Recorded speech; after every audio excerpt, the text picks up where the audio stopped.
आज के इस वीडियो में हम लोग इकोनॉमिक्स के महत्वपूर्ण वस्तुनिष्ठ प्रश्नों पर परिचर्चा करेंगे। अभी इकोनॉमिक्स के जिस वस्तुनिष्ठ प्रश्न पर हम लोग परिचर्चा करेंगे, यह प्रश्न बिहार बोर्ड के द्वारा मॉडल पेपर के रूप में जारी किया गया है। तो आइए शुरू करते हैं। पहला प्रश्न है, अर्थव्यवस्था को वर्गीकृत किया जा सकता है। अर्थव्यवस्था को वर्गीकृत किया जा सकता है, तो आपका उत्तर होगा इनमें सभी, क्योंकि अर्थव्यवस्था के 3 प्रकार हैं: पूंजीवादी अर्थव्यवस्था, समाजवादी अर्थव्यवस्था और मिश्रित अर्थव्यवस्था। तो सभी उत्तर होगा, 1 का डी उत्तर होगा। दूसरा है, अर्थशास्त्र चयन का तर्कशास्त्र है, किसने कहा? उत्तर होगा रॉबिन्स। तीसरा है, उस वक्र का नाम बताए जो किसी देश की आर्थिक समस्या को दर्शाता है। उस वक्र का नाम बताए जो किसी देश की आर्थिक समस्या को दर्शाता है। आपका उत्तर होगा उत्पादन संभावना वक्र। चौथा प्रश्न है, उपभोक्ता व्यवहार का अध्ययन किया जाता है। उपभोक्ता व्यवहार का अध्ययन किया जाता है। आपका उत्तर होगा सूक्ष्म अर्थशास्त्र में, मतलब माइक्रो इकोनॉमिक्स में। पांचवा प्रश्न है, ऐसी वस्तुएं जिनका एक दूसरे के बदले प्रयोग किया जाता है। ऐसी वस्तुएं जिनका एक दूसरे के बदले प्रयोग किया जाता है कहलाता है। उत्तर होगा स्थानापन्न वस्तु। पांचवा प्रश्न है, गिफिन वस्तुओं के लिए कीमत मांग की लोच होती है। गिफिन वस्तुओं के लिए कीमत मांग की लोच होती है। उत्तर होगा धनात्मक। सातवां प्रश्न है, अल्पकालीन उत्पादन फलन निम्न में से कौन संबंधित है। अल्पकालीन उत्पादन फलन निम्न में से कौन संबंधित है। उत्तर होगा परिवर्तनशील अनुपातों का नियम। आठवां प्रश्न है, निम्नलिखित में से कौन स्थिर लागत नहीं है। मतलब परिवर्तनशील लागत प्रश्न कर रहा है। निम्नलिखित में से कौन स्थिर लागत नहीं है। आपका उत्तर होगा कच्चे माल की लागत। 9वां प्रश्न है, माइक्रोज शब्द है। उत्तर ग्रीक भाषा का शब्द है। 10वां प्रश्न है, अर्थशास्त्र की केंद्रीय समस्या क्या है। तो उत्तर होगा उपयुक्त सभी, क्योंकि अर्थशास्त्र की केंद्रीय समस्या है साधनों का आवंटन कैसे हो, साधनों का कुशलतम उपयोग कैसे हो, आर्थिक विकास कैसे हो। मतलब सभी उत्तर होगा, डी होगा 10 का। 11वां प्रश्न है, उपयोगिता का गणनावाचक सिद्धांत किसने प्रस्तुत किया। उपयोगिता का गणनावाचक सिद्धांत किसने प्रस्तुत किया। उत्तर होगा मार्शल। 12वां प्रश्न है, कॉफी के मूल्य में वृद्धि होने से, कॉफी के मूल्य में वृद्धि होने से चाय की मांग क्या होगी। उत्तर होगा बढ़ेगी। कॉफी के मूल्य बढ़ेगा तो चाय के मांग क्या होगी, बढ़ेगी। आवश्यक वस्तुओं के मांग की लोच होती है। उत्तर होगा 0। आवश्यक वस्तुओं के मांग की लोच 0 होती है। 14वां प्रश्न है, परिवर्तनशील अनुपातों के नियम के प्रथम चरण। परिवर्तनशील अनुपातों के नियम के प्रथम चरण में सीमांत और औसत उत्पादन दोनों बढ़ता है। मतलब सीमांत उत्पादन भी बढ़ता है शुरू में, और औसत उत्पादन भी प्रारंभ में क्या होता है, बढ़ता है। 15वां प्रश्न है, उत्पादन में वृद्धि के साथ साथ, उत्पादन में वृद्धि के साथ साथ कुल लागत एवं कुल स्थिर लागत का अंतर। प्रश्न गौर से सुनेंगे। उत्पादन में वृद्धि के साथ साथ कुल लागत एवं कुल स्थिर लागत का अंतर बढ़ता है। 16वां प्रश्न है, निम्नलिखित में से किस बाजार दशा में सीमांत आगम शून्य अथवा ऋणात्मक हो सकती है? उत्तर होगा पूर्ण प्रतियोगिता के बाजार में सीमांत आगम ऋणात्मक भी हो सकती है और शून्य भी हो सकती है। 17वां प्रश्न है, उत्पादन संतुलन की निम्नलिखित में से कौन सी रीतियां हैं?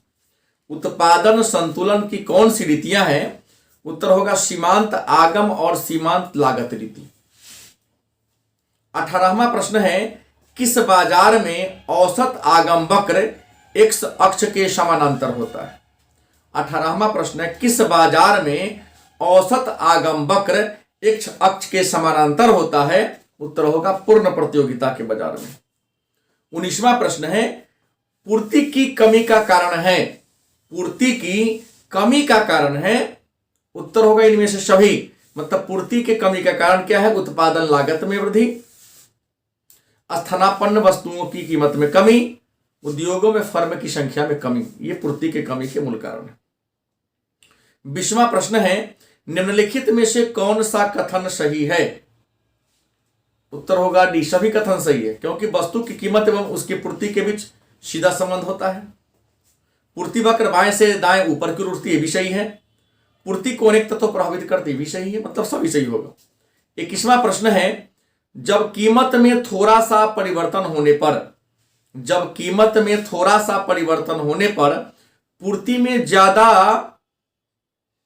वृद्धि हो जाए तो पूर्ति का स्वरूप कैसा होगा? उत्तर होगा पूर्ण लोचदार होगा।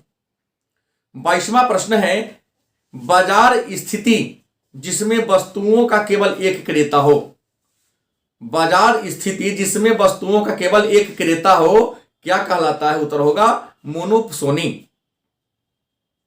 23वां प्रश्न है, एकाधिकार बाजार किसे दर्शाता है? 23वां प्रश्न है, एकाधिकार बाजार किसे दर्शाता है? उत्तर होगा बाजार की प्रकृति को। 24वां प्रश्न है, कीमत निर्धारण प्रक्रिया में समय तत्व का विचार किसने दिया? 24वां प्रश्न है, कीमत निर्धारण प्रक्रिया में समय तत्व का विचार किसने दिया? उत्तर होगा प्रोफेसर मार्शल। 25वां प्रश्न है, निम्न में से कौन एकाधिकार फर्म के संतुलन की शर्त नहीं है? निम्नलिखित में से कौन एकाधिकार फर्म के संतुलन की शर्त नहीं है? उत्तर होगा औसत आगम बराबर सीमांत लागत। औसत आगम बराबर सीमांत लागत एकाधिकार में संतुलन की शर्त नहीं है। अगला है पूर्ण प्रतियोगिता में फर्म कीमत को निर्धारित करती है और कीमत को स्वीकार भी करती है। मतलब उत्तर ए और बी दोनों होगा, सी ऑप्शन उत्तर होगा इसका। पूर्ण प्रतियोगिता के बाजार में कीमत को फर्म जो होता है कीमत को निर्धारित भी करती है और कीमत को स्वीकार भी करती है। 27वां प्रश्न है, साधन कीमत निर्धारण में कौन सा घटक है? साधन कीमत निर्धारण में निम्न में कौन सा घटक है? तो आपका उत्तर होगा इनमें से सभी। मतलब साधन के कीमत के निर्धारण में लगान, ब्याज और मजदूरी तीनों का महत्वपूर्ण योगदान होता है। 28वां प्रश्न है, कृषि उत्पादों के लिए न्यूनतम समर्थन मूल्य निम्नलिखित में से कौन होता है? कृषि उत्पादों के लिए तो आपका उत्तर होगा कीमत की न्यूनतम सीमा। 29वां प्रश्न है, अवसर लागत का वैकल्पिक नाम क्या है? अवसर लागत का वैकल्पिक नाम क्या है? उत्तर होगा आर्थिक लागत। 30वां प्रश्न है, अल्पकालीन उत्पादन की दशा में एक विवेकशील उत्पादक किस अवस्था में उत्पादन करना पसंद करेगा? अल्पकालीन उत्पादन लागत में एक विवेकशील उत्पादक किस अवस्था में उत्पादन करना पसंद करेगा? तो उत्तर होगा द्वितीय अवस्था में। 31वां प्रश्न है, व्यापक अर्थशास्त्र की निम्नलिखित में से कौन सी उपयोगिता है? 31वां प्रश्न है, व्यापक अर्थशास्त्र की निम्नलिखित में से कौन सी उपयोगिता है? उत्तर होगा इनमें से सभी। मतलब सरकारी आर्थिक नीति का निर्धारण, आर्थिक विकास, अंतरराष्ट्रीय तुलनाएं। मतलब 31 का डी उत्तर होगा इनमें से सभी। 32वां प्रश्न है, चक्रीय प्रवाह के अंतर्गत निम्नलिखित में से कौन सा शामिल है? चक्रीय प्रवाह के अंतर्गत निम्नलिखित में से कौन शामिल है? उत्तर होगा वास्तविक प्रवाह और मौद्रिक प्रवाह, दोनों शामिल है। मतलब ए और बी दोनों उत्तर होगा, वास्तविक प्रवाह भी होगा और मौद्रिक प्रवाह भी होगा। 33वां प्रश्न है, एक लेखा वर्ष में किसी देश की घरेलू सीमा में सभी उत्पादकों द्वारा जितनी अंतिम वस्तुओं एवं और सेवाओं का उत्पादन होता है उनकी बाजार कीमत के योग को कहा जाता है। उत्तर होगा जीडीपी एट एमपी। मतलब सकल घरेलू उत्पादन बाजार कीमत पर। 34वां प्रश्न है, लाभ के निम्नलिखित में से कौन से घटक हैं? लाभ के निम्नलिखित में से कौन से घटक हैं? 34 का उत्तर होगा उपयुक्त सभी। मतलब लाभांश, अतिरिक्त लाभ और निगम लाभ। 35वां प्रश्न है, वह क्षेत्र जो एक वस्तु को दूसरी वस्तु में परिवर्तित करता है कहलाता है। वह क्षेत्र जो एक वस्तु को दूसरी वस्तु में परिवर्तित करता है कहलाता है द्वितीयक क्षेत्र। 36वां प्रश्न है, निम्न में कौन सही है? निम्न में कौन सही है? तो 4 ऑप्शन अगर देंगे तो यहां पर लिखना है परियोज्य आय बराबर व्यक्तिगत आय माइनस अप्रत्यक्ष कर। मतलब 36 का ए उत्तर सही है। 37वां प्रश्न है, पूंजी के स्टॉक की वृद्धि कहलाती है। पूंजी के स्टॉक की वृद्धि कहलाती है। 37 नंबर प्रश्न है, पूंजी निर्माण। द्वितीयक क्षेत्र में कौन सी सेवाएं सम्मिलित हैं? उत्तर होगा विनिर्माण। 38 का उत्तर डी होगा। 39 है, जीएनपी अपस्फीतिक बराबर क्या होगा? इस चारों ऑप्शन के अनुसार होगा नगद जीएनपी बटा वास्तविक जीएनपी गुने 100। 40वां प्रश्न है, मुद्रा के स्थैतिक एवं गत्यात्मक कार्यों का विभाजन किसने किया था? उत्तर होगा पॉल एंजिंग ने। मुद्रा के स्थैतिक और गत्यात्मक कार्यों का विभाजन पॉल एंजिंग ने किया। प्रकृति के आधार पर मुद्रा का वर्गीकरण है। मतलब प्रकृति के आधार पर मुद्रा का वर्गीकरण है वास्तविक मुद्रा और हिसाब किताब की मुद्रा। बी आंसर होगा वास्तविक मुद्रा और हिसाब किताब की मुद्रा। 42वां प्रश्न है, लेन देन के लिए मुद्रा की मांग होती है। लेन देन के लिए मुद्रा की मांग होती है। 42 का उत्तर सी होगा। मतलब ब्याज के प्रति लोचदार और ब्याज के प्रति बेलोचदार। 43वां प्रश्न है, जनता का बैंक कौन है? उत्तर होगा व्यवसायिक बैंक। 44वां प्रश्न है, व्यापारिक बैंक निम्नलिखित में से किस प्रकार के ऋण देते हैं? 44वां प्रश्न है, व्यापारिक बैंक निम्नलिखित में से किस प्रकार का ऋण देते हैं? उत्तर होगा इनमें से सभी, नगद साख, अधिविकर्ष, ऋण एवं अग्रिम। बैंक दर में वृद्धि सूचक है। 45वां प्रश्न है, बैंक दर में वृद्धि सूचक है। उत्तर महंगी मुद्रा नीति का। 46वां प्रश्न है, केंद्रीय बैंक ऋण की उपलब्धता को बढ़ा सकती है। केंद्रीय बैंक ऋण की उपलब्धता को बढ़ा सकती है। 46वां प्रश्न होगा, सरकारी प्रतिभूतियों को खरीदकर। सरकारी प्रतिभूतियों को खरीदकर। 47वां प्रश्न है, निवेश के निर्धारक घटक कौन है? निवेश के निर्धारक घटक कौन है? उत्तर होगा पूंजी की सीमांत क्षमता और ब्याज की तरलता।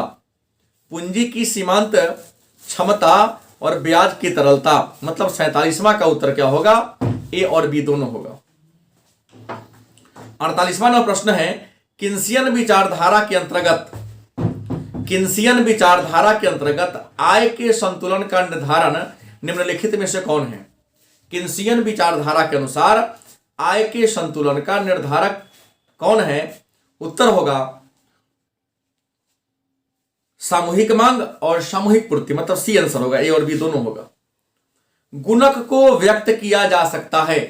मतलब गुणक का सूत्र है या गुणक का फॉर्मूला है K बराबर डेल्टा Y बटा I। 49 का उत्तर भी होगा। 50वां प्रश्न है अब स्फीतिक अंतराल माप है। अब स्फीतिक अंतराल माप है, उत्तर होगा न्यून मांग को ठीक करने का। मतलब न्यून मांग को ठीक करने का तरीका क्या है? अब स्फीतिक अंतराल। 51वां प्रश्न है व्यापार चक्र के उत्पन्न होने के लिए कौन से कारण हैं? व्यापार चक्र के उत्पन्न होने के लिए निम्नलिखित में से कौन से कारण हैं? तो आपका उत्तर होगा अस्फीतिक दशाएं और अस्फीतिक दशाएं। मतलब 51 का उत्तर सी होगा। ए और बी दोनों सही है। अगला प्रश्न है ब्रिटिश अर्थशास्त्री J.M. किन्स की पुस्तक द जनरल थ्योरी किस वर्ष प्रकाशित हुई? उत्तर होगा 1936 में। महामंदी किस वर्ष आई थी? महामंदी किस वर्ष आई थी? इस ऑप्शन के अनुसार उत्तर होगा 1930। यद्यपि 1929 में ही आई थी, लेकिन चूंकि ऑप्शन में 1929 नहीं है तो उत्तर देंगे 1930। 54वां प्रश्न है किन्स के गुणक को कौन से तत्व प्रभावित करते हैं? किन्स के गुणक को कौन से तत्व प्रभावित करते हैं? उत्तर होगा सीमांत बचत प्रवृत्ति और सीमांत उपभोग प्रवृत्ति। मतलब सी आंसर होगा। ए और बी दोनों सही होगा। 55वां प्रश्न है विनिमय दर के निम्नलिखित में से कौन से रूप हैं? 55वां प्रश्न है विनिमय दर के निम्नलिखित में से कौन से रूप है? उत्तर होगा स्थिर विनिमय दर और लोचशील विनिमय दर। मतलब ए और बी दोनों होगा। 56 प्रश्न है बजट के संघटक कौन है? बजट के संघटक कौन है? आपका उत्तर होगा बजट प्राप्तियां और बजट व्यय। मतलब ए और बी दोनों सही होगा। 57 प्रश्न है निम्नलिखित में से कौन सा सरकार का पूंजीगत व्यय है? निम्नलिखित में से कौन सा सरकार का पूंजीगत व्यय है? तो 57 का उत्तर होगा सी मशीनरी व्यय। 58वां प्रश्न है प्राथमिक घाटे का सही माप क्या है? प्राथमिक घाटे का सही माप क्या है? उत्तर होगा राजकोषीय घाटा माइनस ब्याज का भुगतान। 59वां प्रश्न है व्यापार संतुलन में कौन सी मद शामिल है? व्यापार संतुलन में कौन सी मद शामिल है? उत्तर होगा दृश्य मद। 60वां प्रश्न है निम्न में से कौन चालू खाते का संघटक है? निम्न में से कौन चालू खाते का संघटक है? उत्तर होगा एक पक्षीय अंतरण, सरकारी सौदे और प्रत्यक्ष कर। मतलब इसका उत्तर डी होगा, लेकिन डी में इनमें से कोई नहीं दिया गया है। यहां डी में होता है इनमें सभी होना चाहिए, मतलब सभी शामिल है इसमें। 61वां प्रश्न है किसके अनुसार अर्थशास्त्र मानव कल्याण का विज्ञान है? उत्तर होगा मार्शल। 62वां प्रश्न है सभी क्रियाएं जो आय सृजित करती है क्या कहलाती है? उत्तर होगा आर्थिक क्रिया कहलाती है। सभी क्रियाएं जो आय सृजित करती है आर्थिक क्रिया कहलाती है। 63वां प्रश्न है निम्नलिखित में से किस आधार स्तंभ पर आर्थिक समस्या का ढांचा खड़ा है? निम्नलिखित में से किस आधार स्तंभ पर आर्थिक समस्या का ढांचा खड़ा है? तो आपका उत्तर होगा असीमित आवश्यकता और सीमित साधन पर। मतलब सी आंसर होगा इसका। निम्नलिखित में से कौन सा कथन सही है? सही नहीं है।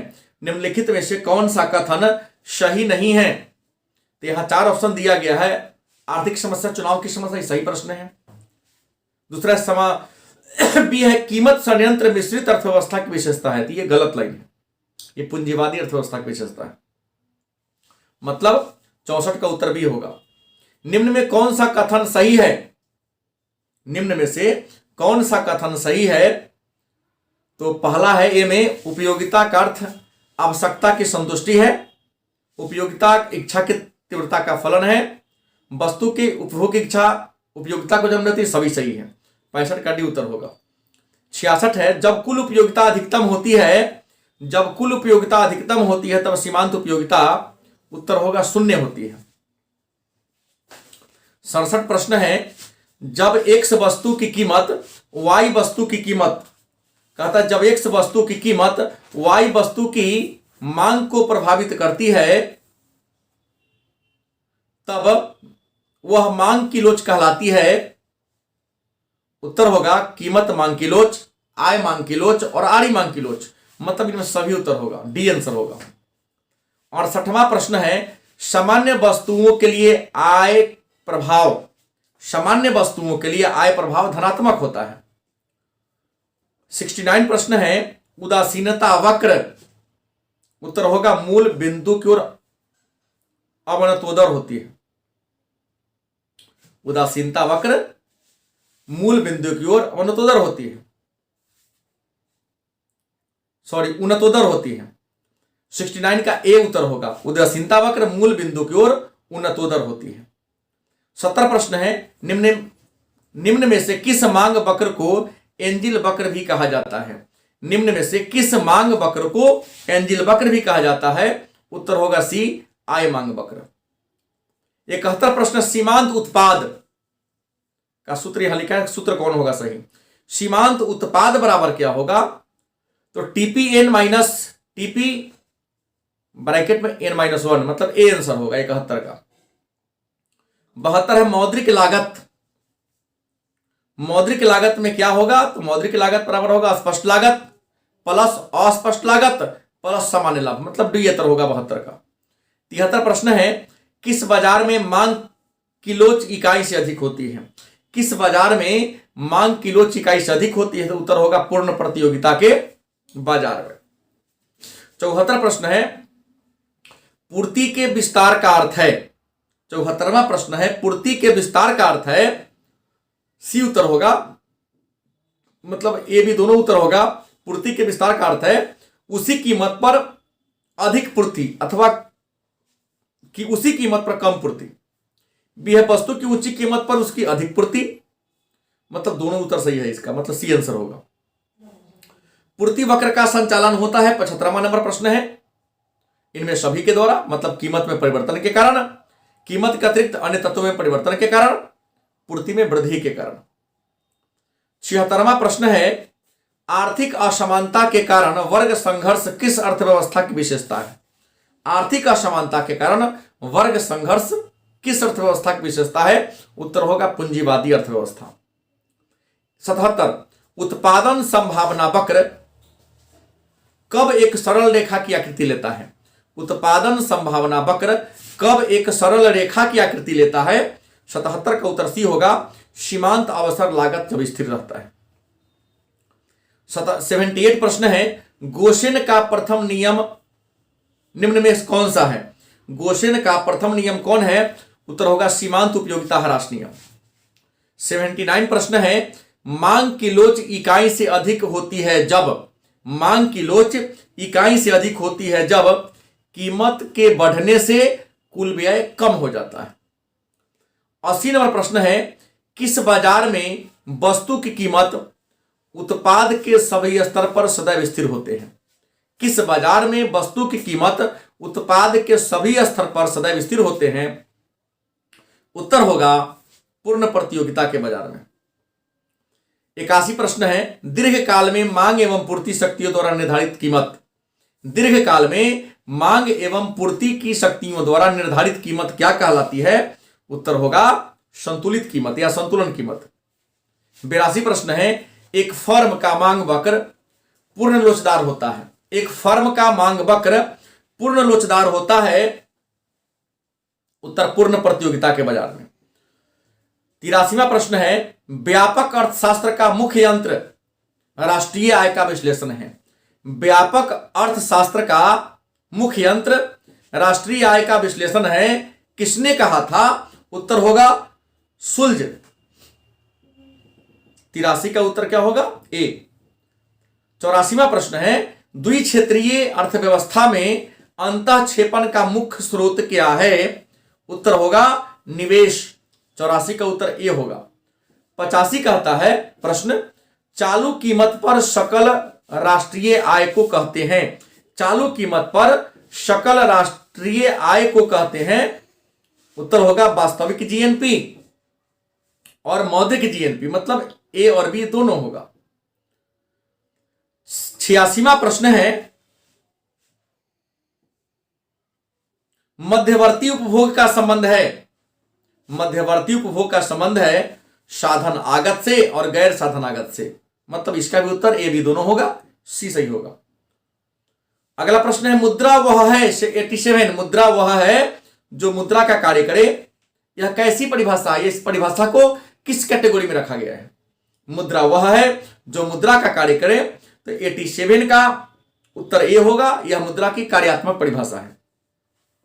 88 प्रश्न है मुद्रा के मूल्य में अस्थिरता मुद्रा का आर्थिक दोष है। मुद्रा के मूल्य में अस्थिरता मुद्रा का आर्थिक दोष है। 88 का उत्तर होगा बी। 89 है बचत जमा की विशेषता है। 89 है बचत जमा की विशेषता है। 89 क्या होगा? बचत जमा की विशेषता है इनमें से सभी। मतलब इसे इन्हें चेक द्वारा नहीं निकाला जा सकता। ये निकट मुद्रा का एक अंग है। इन जमाओं पर ब्याज दर कम होता है। इनमें सही उत्तर होगा, विशेषता है। 90 नंबर प्रश्न है केंद्रीय बैंक के समाशोधन गृह के कार्य से क्या लाभ है? केंद्रीय बैंक के समाशोधन गृह से क्या लाभ है? तो ऑप्शन के अनुसार इसमें से डी उत्तर होगा, सभी लाभ है, क्योंकि इससे पारस्परिक लेन देन का निपटारा कम मुद्रा में ही हो जाता है। बी होगा बैंकों के पारस्परिक संबंध बढ़ते जाते रहते हैं। सी इससे केंद्रीय बैंक को व्यापारिक बैंकों की तरलता स्थिति का पता चलता है। 91 प्रश्न है शाख संकुचन के लिए क्या जरूरी है? तो 91 का उत्तर भी होगा, सांविधिक तरलता अनुपात को बढ़ा दिया जाता है। मतलब एसएलआर को बढ़ा दिया जाता है। 92 प्रश्न है बैंकों में ग्राहक सेवा सुधारने के हेतु सुझाव देने के लिए 1990 में किस समिति का गठन किया गया था? उत्तर होगा गोईपुड़िया समिति। 93 प्रश्न है मुद्रा गुणक इसमें कौन है? तो ए ऑप्शन होगा M/H। 94 प्रश्न है बचत कब ऋणात्मक हो जाती है? बचत कब ऋणात्मक हो जाती है? तो उत्तर होगा उपभोग ज्यादा हो और आय कम हो। उपभोग ज्यादा हो और आय कम हो तो बचत ऋणात्मक हो जाती है। मतलब सी लेस देन वाई। मतलब 94 का उत्तर बी होगा। 95 है निवेश जो आय स्तर से स्वतंत्र है। निवेश जो आय स्तर से स्वतंत्र है क्या कहलाता है? तो स्वायत्त निवेश कहलाता है। 96 प्रश्न है साधन सेवाओं के रोजगार में वृद्धि उचित है। साधन सेवाओं के रोजगार में वृद्धि उचित है जब साधन सेवाओं के रोजगार में वृद्धि उचित है जब सामूहिक मांग और सामूहिक पूर्ति बराबर हो जाए। 97 नंबर प्रश्न है यदि गुणक ज्ञात कीजिए यदि एमपीएस का मूल्य 0.75 हो। यदि एमपीएस बराबर मतलब सीमांत उपभोग प्रवृत्ति 0.75 हो तो गुणक क्या होगा? उत्तर होगा 1.33। अतिरेक मांग उत्पन्न होने का निम्न में से कौन सा कारण नहीं है? अतिरेक मांग उत्पन्न होने का निम्न में से कौन सा कारण नहीं है? 98 का उत्तर होगा सार्वजनिक व्यय में कमी। 99 प्रश्न है निम्न में से कौन राजकोषीय उपाय नहीं है? निम्न में से कौन राजकोषीय उपाय नहीं है? तो सार्वजनिक ऋण। और 100वां प्रश्न है राजकोषीय अनुशासन का सूचक है। राजकोषीय अनुशासन का सूचक है शून्य प्राथमिक घाटा। तो ये रहा इकोनॉमिक्स जो बिहार बोर्ड के द्वारा जारी किया गया मॉडल पत्र है, उसका उत्तर। पुनः हम लोग कल के वीडियो में नए विषय को लेकर आएंगे। तब तक धन्यवाद।